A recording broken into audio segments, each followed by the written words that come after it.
It's incredibly disappointing. I think if you look at Celtic at a different proposition when they play in front of their own fans, you know that. I think last season proved that they missed the fans. That wasn't the only reason, by the way, that they lost the league by so many points. There were other factors to that. But what I'm finding it difficult to deal with, Rob, is on Buchanan Street in the middle of Glasgow, there'll be 1,000, 2,000 people, the public, they'll all be shopping. Sauchiehall Street, exactly the same. There'll be thousands of people going out, Boxing Day sales, everything else, and you can only get 500 fans into a 60,000 seater stadium. Whereas clubs like Alloa, Queen's Park, smaller grounds, smaller clubs, they can also get 500 fans into their ground. It just doesn't make sense. Surely there's got to be a certain percentage of the crowd allowed into the stadium. I'm not trying to go against all the science and everything else, but a lot of it just doesn't quite add up to me. A lot of the numbers and what they're trying to say. It's a massive talking point, isn't it? 0808 17 17 700. If you want to have yours say, are you backing today's decision? Or are you thinking that football is an easy target? And here we go again. Talking about Celtic, John just was. This statement is just broken from Celtic Football Club. Everyone at Celtic, it says, recognises the difficulties presented to society by the current pandemic, and the health and safety of all must always be our priority. In light of today's announcement regarding supporters attending matches, Celtic can confirm that it has today requested that the SPFL bring forward the scheduled winter break, which is due to start after the games on the 2nd and 3rd of January, and reschedule the fixtures affected by the regulations announced, which would, of course, include Celtic against Rangers on the 2nd. The game owes it, say Celtic, to supporters to explore all opportunities to maximise the prospect of all supporters being able to attend matches and support the game they love. Stephen Craigan, what do you reckon? Well, first of all, there's a lot of unanswered questions. Why the figure of 500? Is that just plucked out of the air? Does the Omicron variant not affect people or affect over 500 people? It just seems strange with that number. Is 3 weeks going to be the be all and end all? Or is it 3 weeks like it was 18 months ago, 3 weeks, but another 3 weeks and then another 3 weeks, and it continues on? So I completely understand Celtic's point of view, but is there any guarantees that these games now will be played before the end of the season without, restrictions on crowd numbers? Because if the first lockdown was to go by, this is going to be more than 3 weeks. And if that's the evidence that the SPFL are getting, they will want the season to end. So it means you may just be continually knocking games back and knocking them back and knocking them back. And eventually they could be played with no supporters or 500 in March or April. So unless they give any guarantees that these games can be played, Rob, in February or March with full stadiums, then what's the point in bringing the winter break forward and shutting football down now when it may not open anyway?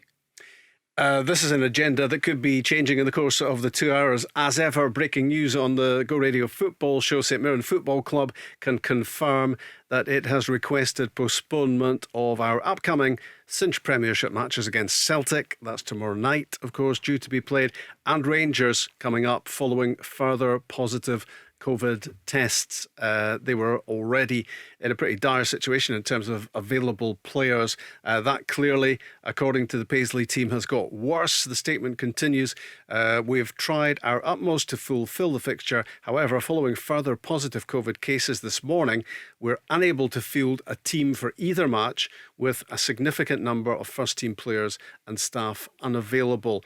The health and well-being of our players and staff remains our utmost priority, and we will continue to take every precaution necessary. We are in continued discussions with the SPFL, and we will keep supporters updated as we look for a resolution to this matter. We do expect some sort of response from what's the word I'm looking for? What's the organisation I'm looking for? The response. The Joint Response Group. Yeah, the Joint Response Group in the course of the show. But it looks very much as if those games are going to be called off if that St Mirren request, Craigs, is upheld.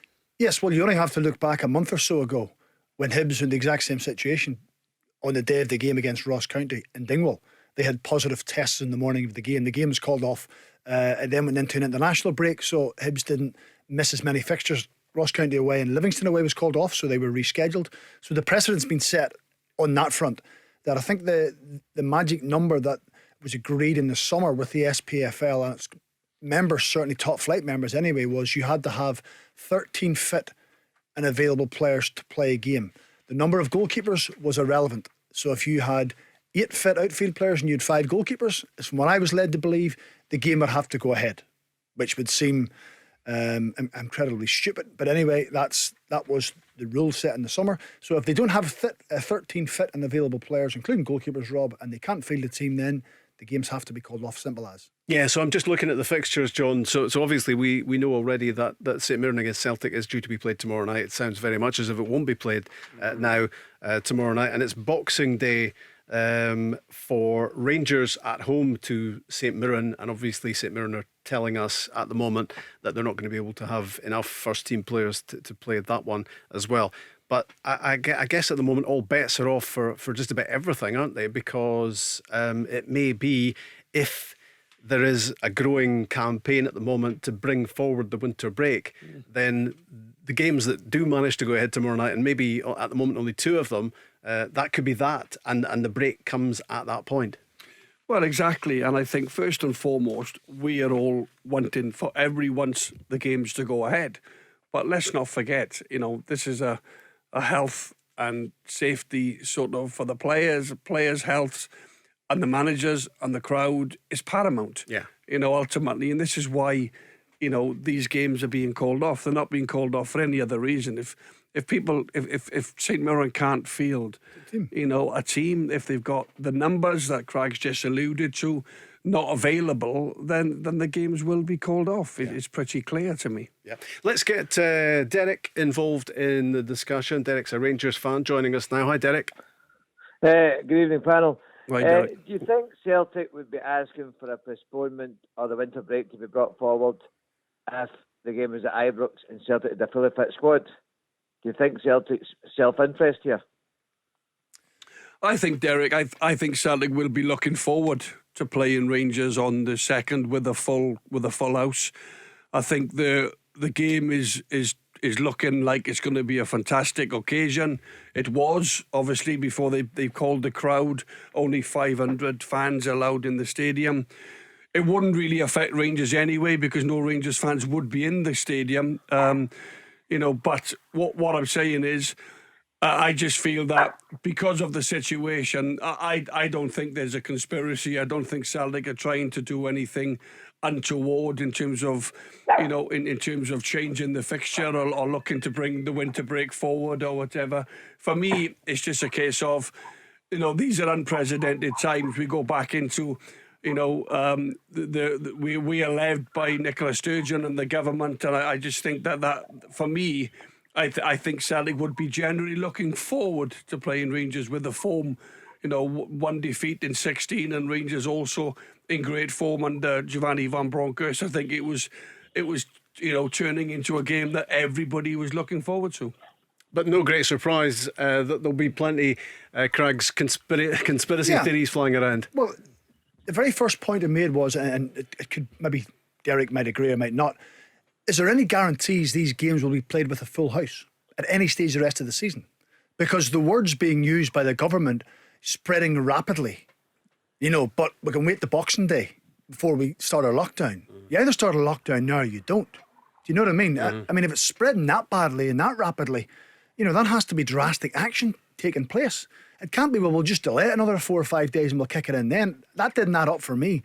And then if we bring the winter break forward and we get to the middle of January, is there any guarantees that more than 500 people will be allowed in? Oh no, we're going to continue it for another 3 weeks. Right, what about the end of those 3 weeks? Is there any guarantee we're allowed any more than 500? Well, we'll give it another 3 weeks.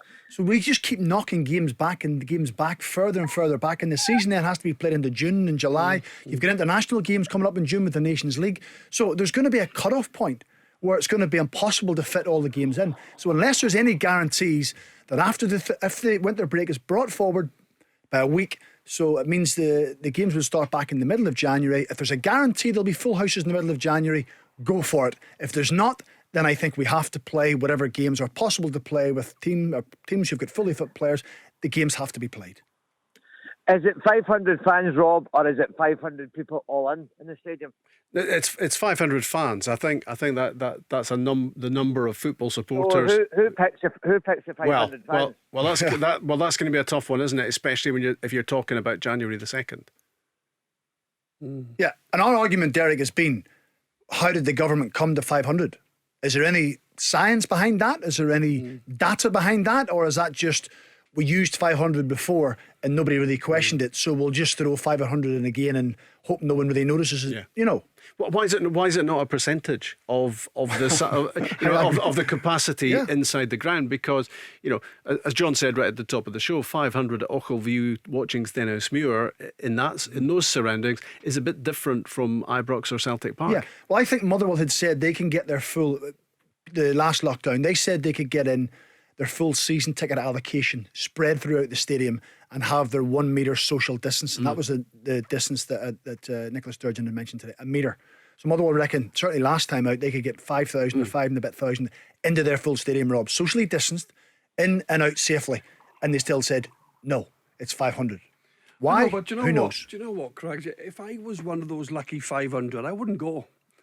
How can you go and feel good about going and watch? In terms of depriving other people from going? Yeah, I agree with you. No, but just because I've respect for the rest of the fans who are locked out and can't physically get in. You think to yourself, well, yeah, I'm the lucky of 500, but there's 60,000 fans that are going to miss out, or 59,500 fans are going to miss out. Are you going to enjoy it? If there's only 500 of you, you want to go and enjoy it with the rest of the fans that in a full house situation. Personally, if I was one of those lucky 500 fans to get in there, I wouldn't go, out of respect to the other Celtic fans that are missing out on what is a great show. Peace game. John, your honest opinion, who do you think will win the league? And be honest, Celtic. Through your green tinted. Derek, did you expect anything else? What do you think, Derek? Derek, I tell you what. Go on, you be honest, mate. What do you think? I think Rangers will be too strong. and Tell Alexa to launch Go Radio or listen on the Go Radio app.